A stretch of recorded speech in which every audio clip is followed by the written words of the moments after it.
I'm just leaving this little thrift place, and this is like just a quickie impulse thing, right? I found something that I don't think I've ever thought, ever in a million years, I would find in the wild. I am really, really excited about this. So, check this out. That's a way pack with the Indian on the back of it. Now, I don't know, it may be in really bad shape, but I only paid 25 bucks for it. So, wow, I can't believe that. Look at that. We'll see how it cleans up, but couldn't possibly have lost money on it, I don't think.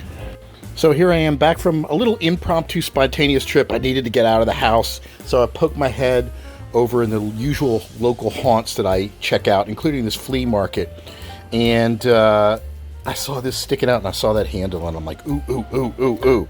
And then I saw the $25 tag on it. I'm like, oh, oh, oh. And then I turned it over, and look at that. There's the Indian head. It's a way pack with the Indian head. Although it looks like the Indian head's relatively obliterated, but for 25 bucks, this is definitely worth a chance to see how it cleans up. I don't know if it's got cracks in it. I grabbed it so quickly, it entirely could have cracks in it. And I was so excited, I just grabbed another little BSR so that I bought two of them. This one was for $5, and I just did that just to...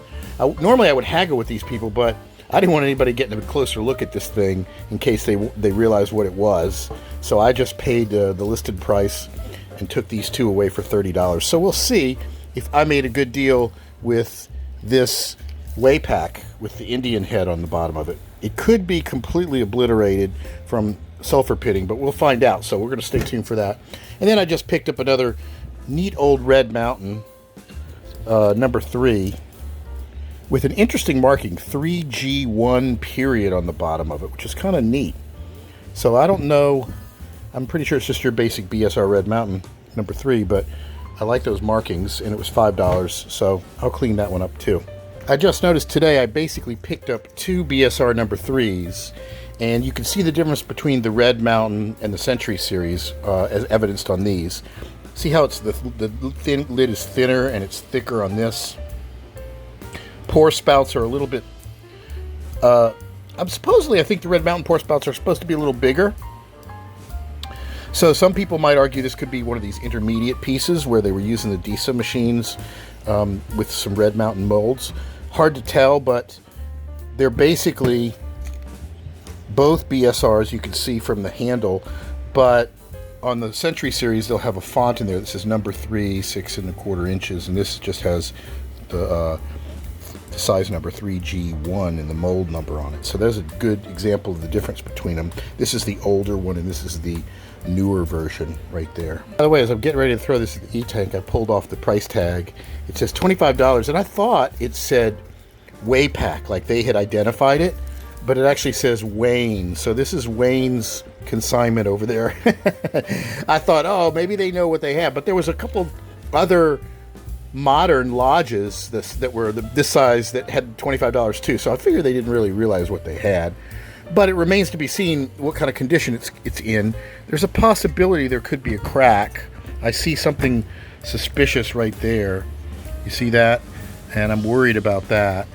But it could just be chips in the thing. It's hard to tell. So we're going to put this thing in the e-tank and we're going to see what we get. I'm very excited. So cross your fingers that this thing comes out pretty nice, and we'll see what happens. So I'm not just dealing with cast iron. I'm trying, since I'm out there in these thrift stores, I'm picking up stuff I think I can flip on occasion. And here's something that I picked up that I put up on eBay that didn't work out all that well for me, so maybe it's a cautionary tale for you too. I thought this would be a good deal. I got 2 of these binders that were just full of DVDs. I mean, really nice Disney stuff, Blu-rays, regular DVDs, all original. The other one had, the little code so you can download the stuff for any device. Like, see the little code sheet right there. And there was over 70 of these Blu-rays and CDs, mostly Disney, a few other movies. And so I put it up there and I listed it starting at, I paid $15. I listed it starting at $19, and it sold for $22. So And I went through, checked every CD, made a list of them, took pictures of all of that. So at the end of the day, on this deal, I probably made a fraction of minimum wage just based on my time and all that. And of course, when you count in all the taxes you're paying, sales tax here and there, yeah, not worth it. So it's sad that all these DVDs and stuff just don't sell. I guess everybody's got their Disney channels now so they can watch a million things. But if you're in a car or something, you'd think somebody would want these. But the market's really soft. I thought it was a no-brainer. $15 for that? Maybe I could get 30 or 40. Nope. All right, time for a very important scratch off. Let's turn the power supply off. We'll unplug. And we'll pull this thing out. See what we got. Let's clean it up kind of nice. Oops. Let's bring it over here to this, to where we can hose it down and see what we got.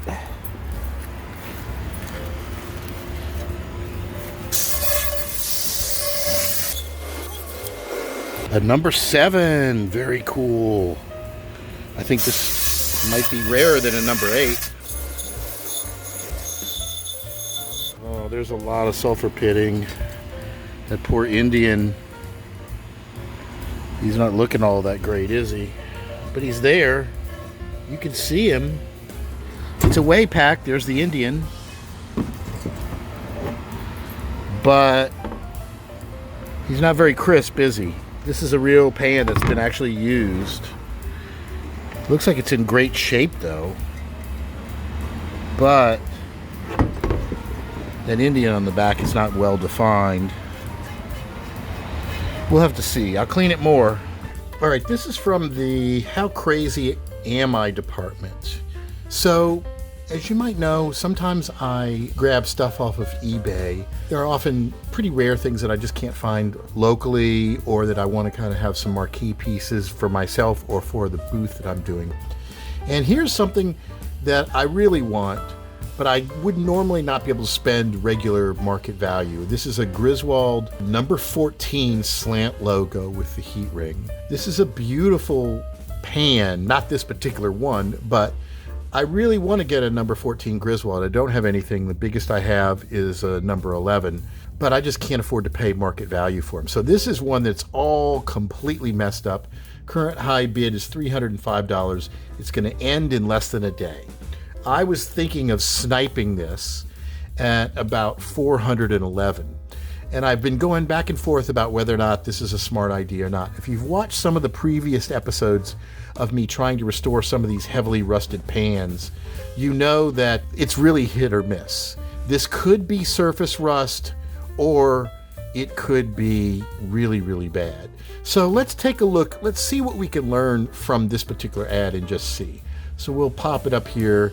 And obviously a ginormous pan, and you can see there's quite a bit of rust all over the place. The question is that rust from the pan? Is it rust from another pan sitting inside of it, which I've seen? Is it rust on the outside of the seasoning, or is it actually on the pan? There's no real way of knowing. So what we have to do is kind of look around, and I'm basing this on my own experience. Some stuff, if you saw the episode I did where are they restorable, there was 3 pans that I bought for $21. All 3 of them ended up being moon pans. They were really, really bad off. I saw signs of some very big pitting in those pans that I don't necessarily see here, but I could be wrong. So let's take a look at some of these pictures. So close-up of the handle shows, you can see this dark spot is seasoning, but then there's not seasoning elsewhere, there's rust. So here you can tell there's seasoning and this is not. And it's pretty bad. You can see this is definitely, there's going to be some damage to the pan, but it still might not be all of that bad. It's hard to tell, but this is concerning. The inside of the pan, if we look at it, if we look like over here, what you see is it's hard to tell whether there's real pitting there or whether that's on top of seasoning. If you look on the edges, you can see there's seasoning. See, there's seasoning here, And this appears to be some rust on the outside of the seasoning. So it's hard to tell how much it is into the pan. It could be just surface rust, and it may not be too bad. Now, when you see these dark things like that, that worries me. That worries me that these are actual pits. They're relatively small, you know, but there could be some big ones. That right here, see this thing right here? That could be a big pit, or it could be a piece of seasoning. There's just no way of knowing. When they took pictures of the pan, they took pictures at a 90-degree angle to the surface of the pan. I wish they would have had some that were a little bit more of an angle so you could just see the texture on the bottom of the pan. You can't. So the way they did it was kind of clever. But you could look over here on the edge of the pan and see a little bit more texture, a little bit more of possible really just damage, rust damage to the pan. Here's another thing. This appears to be just dusted dirt. So they didn't even clean this thing. Now, I would have normally expected somebody with a high-dollar pan to rinse it off, right? But I don't think this is a cast iron collector. I think this is somebody who just grabbed these things and listed them and didn't do anything to them. And maybe somebody advised them, you're better off selling it the way it is and not cleaning it. 50-50, you know, it depends. I think the way they've done this is probably to get the maximum value. Unless, if it could be in really good condition. It's so hard to know. It really is so hard to know. I so want to get this pan, and I so want to share it with you guys to see, can it be salvaged? Here you can see, this is old seasoning, all this dark. And then here's this patch of rust. Is it over the top of it? I've seen things where these pans were stacked together, and the rust was from another pan that just attached itself to the surface of the seasoning. But then you look over here and you can see we've got some pitting here. It's hard to tell. How bad is it really? Look down here at the handle. Is it really bad? Is it rough or not? It's really, you can't really tell for sure. So, God, I'm so tempted. I really want to get my hands on this pan, but its current high bid is over $300, and I predict that it's going to go over $400. So my plan was to snipe it at $411 at the very last minute, but the more I look at this, the more I get scared that this is some pretty nasty pitting. It still could look really good. I mean, this is a number 14 Griswold. Oh, it's not a slant logo though. Look at that. It's a straight up and down logo. I thought this was a slant logo, but it is not. Okay, well that might... Does it say slant logo in the description? It does. Look at that. 718 large slant logo skillet with heat ring. Okay. So they have mislabeled this because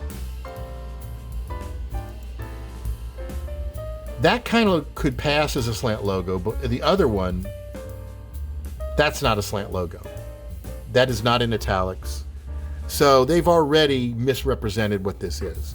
That could be grounds for sending it back if you get it, although the seller's not accepting returns.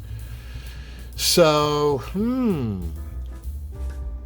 it's not a slant logo. They've got it labeled as a slant logo. I'll tell you what though, you guys that are watching this, if I get enough subscribers, I will buy this kind of stuff and I will show you the before and after. I really want to do this, but I don't know if I can spend the money on this. I don't know if I can take the chance on it. I just can't. I can't afford it.